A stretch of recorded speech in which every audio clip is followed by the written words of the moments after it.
Faly indray tafaraka aminao anatin'izao minute de bénédiction zao a ny Samuela voalohany toko fa 8:10 7:20 dia manambara manao hoe ary ny fanahy tonga tao aminy koa ny fanahin'Andriamanitra ka dia nandroso izy.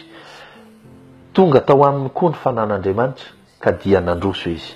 Ry namana izay manatrika androany, ianao izay sendra mba mijery an'izao fandarana manokana izao, dia fantaro fa ny fanahin'Andriamanitra no mampandroso. Raha misy lafim-piainana tianao androso, ny fanahin'Andriamanitra ihany no afaka hiantoka ny fandrosoan'izany. Na amin'ny lafininina io, na amin'ny lafininina io. Dia manonona manokana ilay fanahin'Andriamanitra nampandroso ny zanak'Israely anie, izany fanahin'Andriamanitra izany anie hamanga ny fiainanao.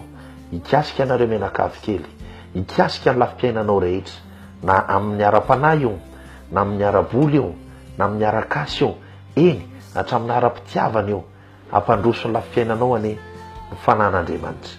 Dia manonona tsodrano manokana fa hanomboka handroso amin'izay zavatra rehetra, satria tsy hisaraka amin'ny fanahin'Andriamanitra intsony ianao. Amin'ny anaran'i Jesosy Kristy. Amen.